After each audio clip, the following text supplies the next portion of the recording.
pode procurar o engenheiro previamente, né? Às vezes ela quer comprar um imóvel, ela quer saber se aquele imóvel está regular judicialmente, né? Juridicamente falando, e ela quer saber também se tudo, né? Igual você falou de referenciamento, toda aquela situação ali daquele imóvel tá certinho junto com o engenheiro. Ela pode contratar para isso também, não pode? Sim, é muito importante, por exemplo, a pessoa vai adquirir um imóvel, ela procura um engenheiro, um advogado para estar analisando essa documentação e estar orientando ela para ela estar comprando da melhor forma. Uhum. Eu estou perguntando porque teve, né, um pessoal que veio aqui um pouco antes de vocês, e eles citaram, né, um caso que é muito comum de acontecer aqui na região do pessoal querer construir um imóvel, querer mexer em alguma construção, né, no caso, e tem um pé de piqui no imóvel. Isso entraria, por exemplo, no fator de um engenheiro avisar aquela pessoa, falar assim, ó, dentro desse imóvel aqui você não vai conseguir construir nessa parte. Isso aí entra um pouquinho nessa área ou não? Entra-se com relação, por exemplo, a uma aprovação de projeto. Sim, mas uma aprovação de projeto, né? For tratar da regularização já foge um pouquinho. Foge um pouco, porque a gente vai tratar mais o que está de documento e o que é existente. Uhum. Então, a gente vai pegar mais já situações concretas, sim. Entendeu? Então, a parte sua já parte um pouco mais para essa parte documental, né? Exatamente. E quais são os documentos necessários para poder regularizar o imóvel? O que pede ali, o que precisa? Olha, assim, muda muito de casa para casa, mas inicialmente o que eu preciso? Ou da matrícula, ou da transcrição, um documento de propriedade que a pessoa tenha desse imóvel. Uhum.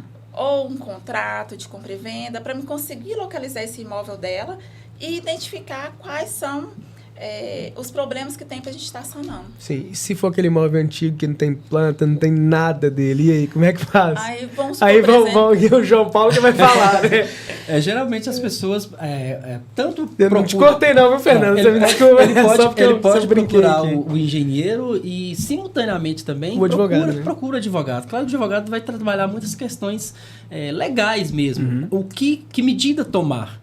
Por exemplo, a pessoa ela chega e procura, doutor, eu estou lá no meu imóvel, estou querendo fazer um financiamento, não tem como.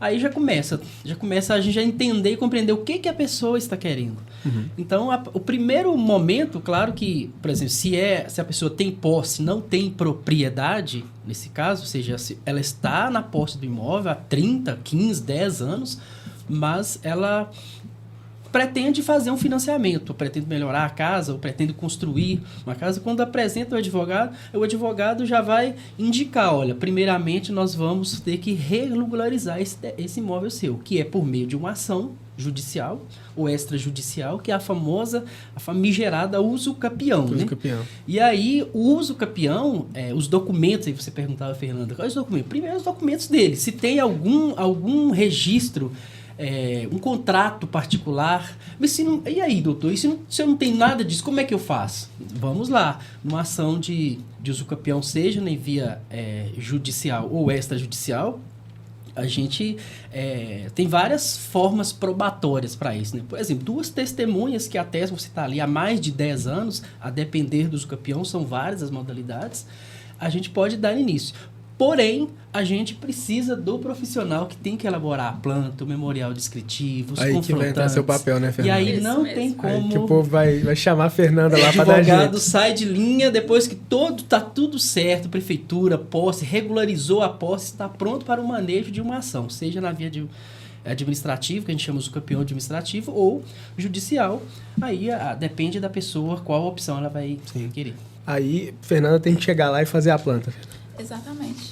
Aí, nesse caso, a gente vai no local, fazer um levantamento, já o referenciado, fazer indicação dos confrontantes, escolher o máximo de informação que tiver, trago isso para o escritório e a gente vai documentar tudo isso. Aí, fazer a planta, memorial, a RT, que tem que fazer parte do processo, e aí montar o processo e devolver para o advogado para ele dar sequência. Fernanda, deixa eu te perguntar, tem diferença, a diferença, né? Que tem diferença, eu sei que tem. É muito grande a diferença quando o imóvel é urbano e quando ele é rural? Para regularização? Isso. Não, o caminho é o mesmo, na verdade. Porém, se eu tenho um imóvel urbano, quem vai fazer a aprovação é o município. E se é um imóvel rural, a aprovação vai ser feita no INCRA. Mas o restante da tramitação vai seguir normal. No imóvel rural, geralmente, eu tenho mais confrontantes, então é um processo que vai ser um pouco mais demorado, né? A gente vai ter mais informações a coletar, mas basicamente o caminho é o mesmo. Entendi. Tem uma informação importante que às vezes as pessoas ignoram. O exercício da posse é muito importante que as pessoas tenham o cadastro imobiliário. E esse trabalho que o engenheiro faz de regularizar a posse, por exemplo, é o famoso ninguém gosta, mas tem que ter, pagamento do IPTU.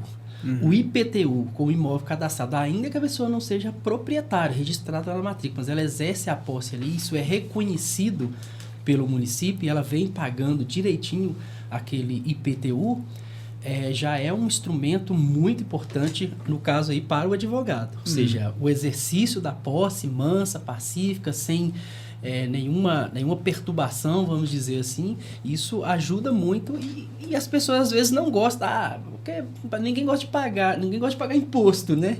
Mas nesse caso, sobretudo para o imóvel rural, ou para o imóvel urbano, no caso do imóvel rural, o ITR, que é o Imposto Territorial.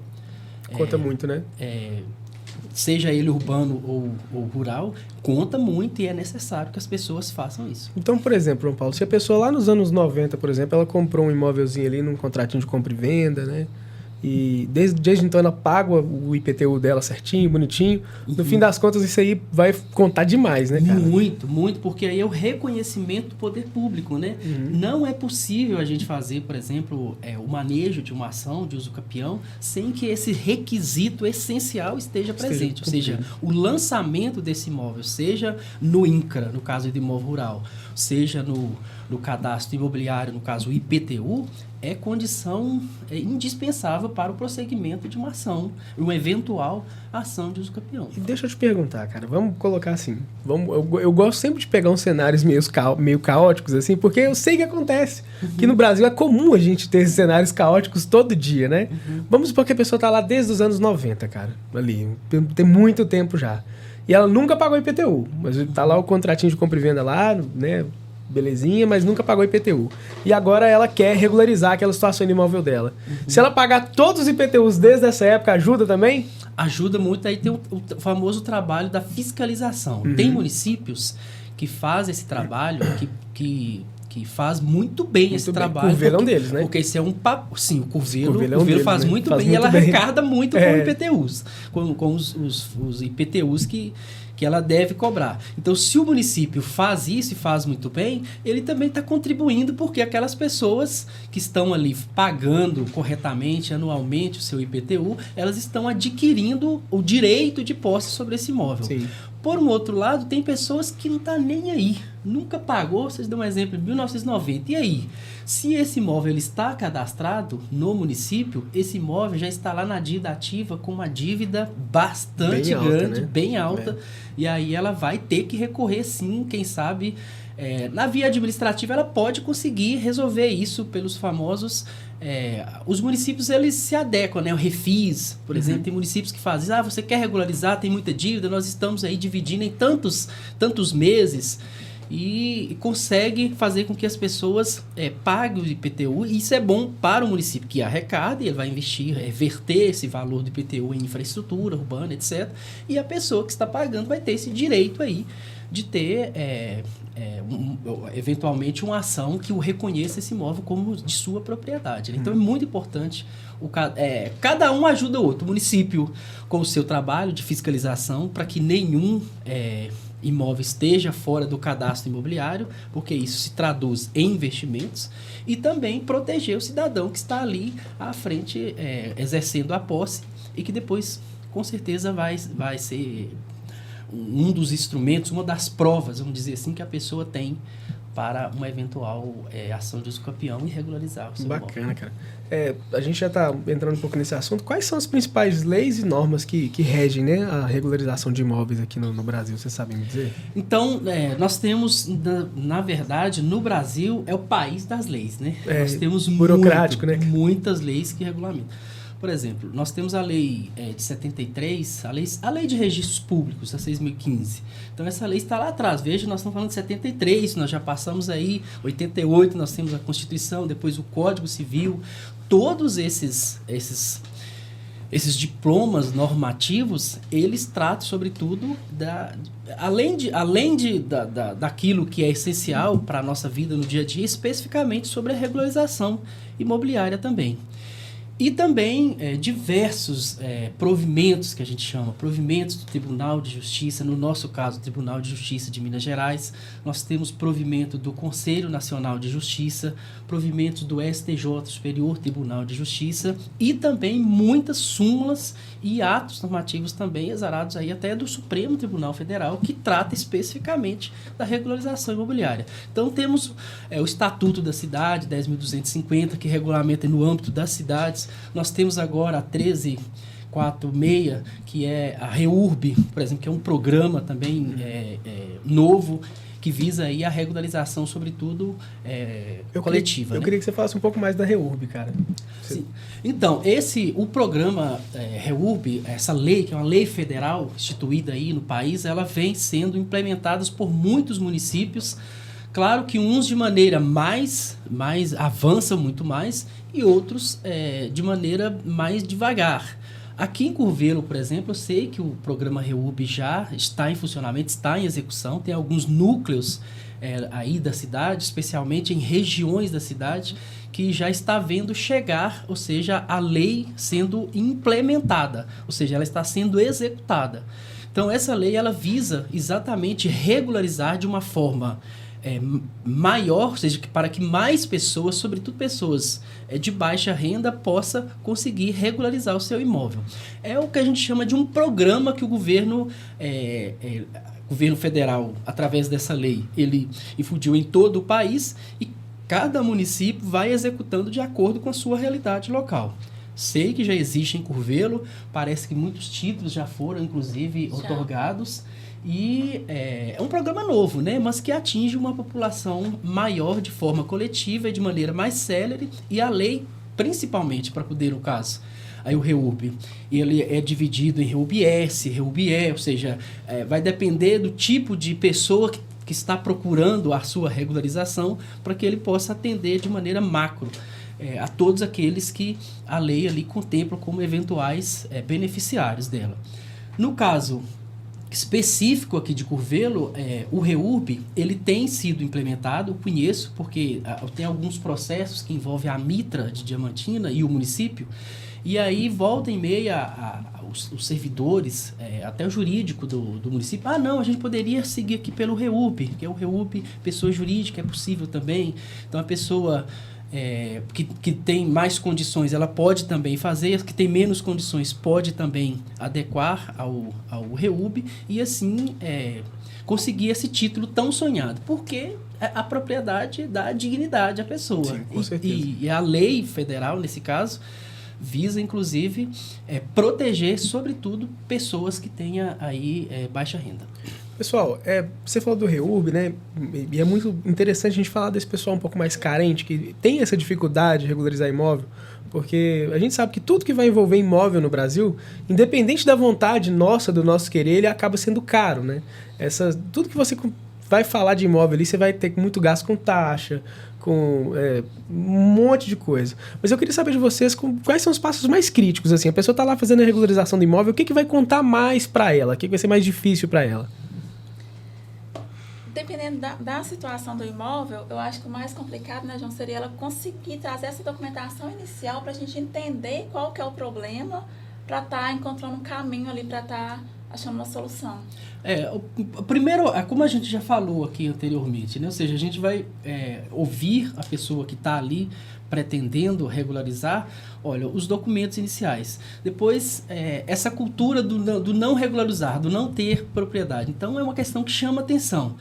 Mas tem pessoas que querem regularizar e conseguem regularizar, e aí levantar toda essa documentação, tem gente que desiste já no primeiro ano. É muito complicado, eu não vou dar prosseguimento, porque você falou tanta coisa e às vezes a gente tenta ser o mais simples possível para que a pessoa entenda e vamos por passo a passo.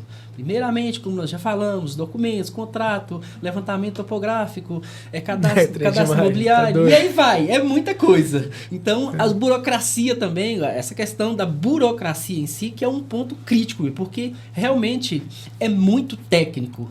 E aí a gente tem que fazer um esforço danado para falar com a pessoa, olha, vale a pena você iniciar o caminho. Sim. Se a gente vai conseguir chegar lá, vai depender aí do tempo que a gente vai ter para isso. Eu tenho um amigo, vou pontuar aqui, abrir um parênteses aqui, vou contar a história dele para vocês. Ele foi um filho fora do casamento, vamos dizer assim. Então, o pessoal, a mãe dele teve ele lá, mas fora do casamento. Por muitos anos o pai dele demorou a assumi-lo, como filho, de fato. Mas depois assumiu, deu tudo certo, acho que foi até uma restrição da mãe, depois perdeu essa restrição, mas enfim. O pai dele faleceu há mais ou menos uns 5 anos. E desde então começou todo aquele processo de partilha. Só que no meio da partilha precisou fazer regularização de um imóvel gigantesco que o pai dele tinha. Então você tinha o processo da regularização, que já era difícil, e você tinha o processo da partilha. Uhum. Aí, sempre quando eu encontrava com ele, ele falou assim, velho, não tô aguentando mais, cara. Eu tô quase desistindo desse negócio lá. Porque, todo dia o cara me pede um trem lá, velho. O advogado que meu irmão arrumou, todo dia o cara me pede um trem. Eu falei, velho, não é o advogado que tá te pedindo, velho, é necessário. Eu falei, mano, mas todo dia é um trem, cara. Por que o cara não me pede tudo de uma vez? Eu falei, velho, tem coisa que ele só vai descobrir no caminho, não vai ter como. É verdade. Aí ele falou assim, então, mas não tem condição não, cara. Porque não sei o que, ele começava. Aí depois eu acho que ele mesmo se tocar, falou, não, velho, é mesmo, não tinha como o cara saber disso, não. Como é que ele ia saber? Aí foi pegando, eu acho que são, se eu não me engano, são 4, eu não sei se são 4 ou 6 irmãos, um negócio assim, para poder dividir todo esse terreno que era irregular já no nome do pai dele, E aí, como é um terreno que ele é um terreno, assim, ele é extremamente grande, um terreno muito grande, uma boa parte dele é só terra, de fato, e tem uma construção. E no fim das contas, ninguém sabia muito o que fazer com a construção, porque ninguém queria ficar com a parte construída. Porque a construção foi uma construção totalmente irregular, o pai dele fez assim, na doida, chamou uns amigos, começou a construir o negócio, ele não tinha fundamento assim nenhum de construção. E no fim das contas ele falou, velho, você quer saber o negócio? Me dá essa parte aí, eu vou ficar, o dia que o advogado me pedir documento, vou levar o documento, e nós vamos seguindo com isso aqui, porque senão não vai rodar o negócio não. Mas até que depois, acho que de 5 anos, ele conseguiu, terminar esse processo, e no fim das contas, dado toda a dificuldade que foi o processo do pai dele, até porque teve uma certa dificuldade de colaboração entre as pessoas ali que precisavam também participar da partilha, então isso eu acho que gasta mais tempo ainda, Uhum. Mas no fim das contas deu tudo certo. Então hoje ele tá super feliz lá, agora inclusive foi esse ano que ele conseguiu, então tá reformando ali o imóvel, foi muito legal para ele.